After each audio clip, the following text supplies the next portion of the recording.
COVID-19 and messaging is important. Booster is important. It's a moving dynamic on a weekly, monthly basis. But it's a message that has been almost exasperated. So yes, it's hugely important, but when we speak to that, we look at how do you message? Who do you bring in for stakeholders? So we have partnered with University of Georgia, Emory, Rollins School of Medicine, other individuals like ourselves from the community, other clinicians who may have specialties as pediatricians or diabetes and so forth, to make the whole COVID town hall meeting interactive, to have a forum for people, once again, that goes back to what Santiago eloquently says, to have a voice, to be able to use your voice Right. and connect all of the dots. So that's the excitement behind the town hall meeting, is how do you engage people from all walks of life that are important stakeholders to what we both do. And Santiago, just to piggyback a little on that, you mentioned that I started with the fun stuff, Pendergrass. Let's talk about not so fun stuff. Let's talk about obstacles, both currently and moving forward. Identify some of those for us within our select area of concerns with the Hispanic, Latinos, and of course underserved communities generally. They don't come to the party all, starry-eyed and excited. Sometimes you have to bring them, use my expression, screaming and kicking. But how do we overcome these obstacles? What do we have in our tool chest at the HHCGA to help us with that? Right. So I think the first thing you have to do is figure out what's the community that's most underserved at the moment. So for instance, if you look at I'm going to talk about Georgia. So if you look at the Atlanta area, most of the organizations are coming into the metro area, correct? So for the most part, the metro area is covered, correct? With vaccines, chronic diseases information, help, economic help, many incentives for the population. But what about the people that are out there around? And that's, for instance, I don't know if you're aware of the location of Pendergrass. It's very far away north, correct? And that's why we're so excited to be there, because we're serving the people that need it the most, where the outreach is not, the outreach is not that big, but with us, we make it big enough for everyone, correct? Right. And you might think, so why is it that the people kind of like the outer areas are not being served? And I think education plays a huge role in this. Mm-hmm. They're just not aware of so many things. Hesitancy is just incredible. I'm going to tell you a little story that happened to me the other day. I was working on some hesitancy in that area up in Gainesville, Georgia. And I had my pamphlet with the information about chronic diseases and the COVID-19 vaccine. And I also had some goodie bags, just with brand candies. So we're talking Twix, M&Ms, Snickers, Milky Way, the regular, right? And I was giving them out as people was approaching me to, talk about, I'll ask questions, they would answer. That was my goal, just kind of if you have a question, this is a no judgment zone right here. Ask me, go ahead. Right. And I had this lady, she approached me and she was looking at me kind of funny, and I said, would you like a goodie bag? And she said, you're talking about the COVID vaccine? And I said, yes, do you have any questions about it? And she said, no. And I also don't want your candy, but she gave me this look. And so I said, may I ask why you don't want the candy? And she goes, because I know you're going to give me, I know the vaccine is in the candy, and you want to give it to me. So with my colleagues, they were laughing because, and it might seem funny, but at the end of the day, it is not, because she truly believed that the vaccine was in that candy. Wow. So I think hesitancy is the biggest issue that we have, and that's why we try so hard to make it interactive for people to come to us and be like, I want to learn about this. Oh, I didn't know this. And then I'm pretty sure that we want to talk about the history of our cultures as well. It's the myths and legends. We are highly cognizant. We are not the only minority that suffer this. And then minorities tend to live in their communities, like ours does. So it's the myths and the legends that happen in the neighborhood on top of it. And then you may have an elder that heard that there was, don't eat the candy because the COVID shot's in there. So it really isn't, it's tongue in cheek, because those are the things we hear so often.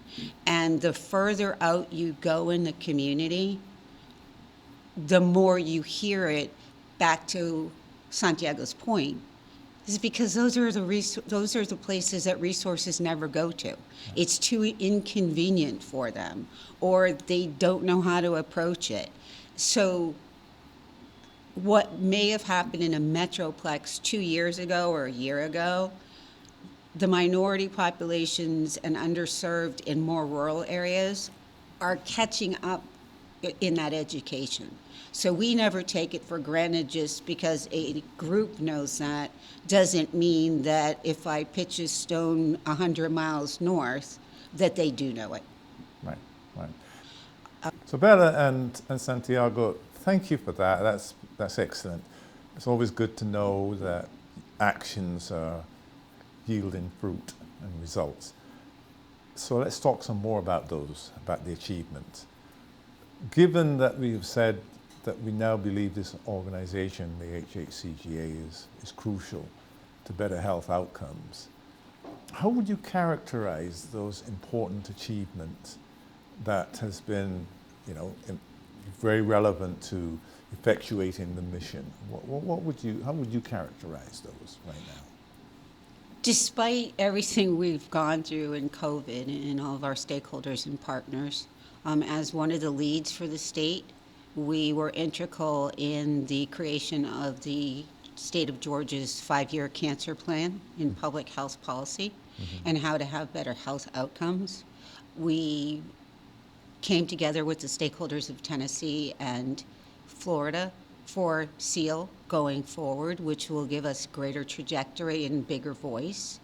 We conducted 15 months of public policy and policy advocacy for HPV on a national level, which led to cancer House and Senate bills, both from a local level and, more importantly, in D.C. We partnered with GRAIL, whom is a testing company testing as an oncology type of testing, who supports us through many of those efforts where we need a larger entity to back us in policy and advocacy.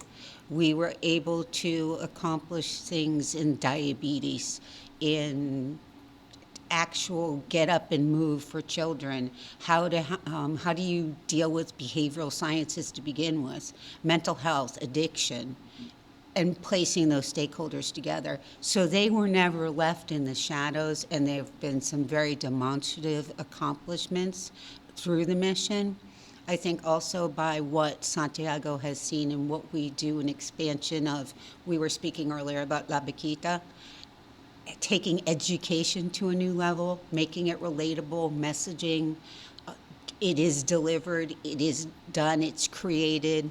We created a whole passport program for chronic diseases for constituents who would like to have more information on any of the things we just spoke to, which Santiago was instrumental in the thought process with myself and our team to do that. Those are some of the larger ones, and I actually would like, Santiago, if you would kind of elaborate on that as well and touch on the passport from your perspective and why you thought that was important. Yeah, so the whole thing with the passport, it's a really good looking passport that we have going on. It looks like a real passport. And then what we do with that is engage people. So on that passport, we have many chronic diseases that are very, I don't want to say very common, but the most common that people are not fully aware of necessarily. So when they come into the table and we give them the passport, they're like, oh, I want to learn more about diabetes. Oh, I want to learn more about HIV testing. I want to learn more about the treatment of HIV. I want to learn more about cancer screening. Where is that available? How do I find, is the medicine very expensive?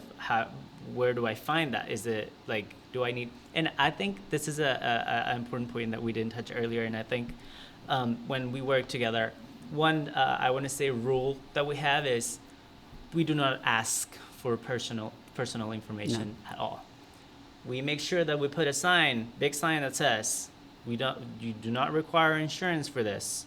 You do not require a license or any kind of ID documentation at all.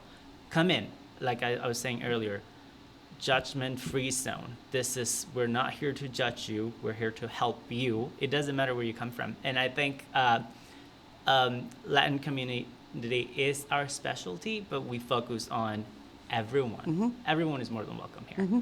We speak many languages between us. We have like we're not monolithic. Yeah, for sure. We have like what, 10 people that help us with this, and we all have different backgrounds, different stories, and so the amount of people that they can relate to is very, very big. So I think if they come to us and they're like, oh, I like this person because we kind of have the same story, or I like this person because they look like me, or I like this person because I feel like I can trust them. They have this vibe. You know how sometimes you connect with people and just click. So I think the passport idea brings us to that point where they can come to us and we can they can open up to us and we can open up to them and kind of share with them the information that we have. So I think that the passport idea is something that we want to keep doing moving forward. And to Santiago's point, that's demonstrably important because of clinicians. We work with some outstanding clinicians, not just in the region, but within the United States and Puerto Rico. And oftentimes they do not have access to all of these populations. So being able to have a bridge to the clinicians becomes equally as important. And to Santiago's other point, that is why we always have everything we do in education and communications. It's done in both acceptable Spanish, which means most of our populations can read it, and always done in English, because that's our specialty and our passion, because that's our background.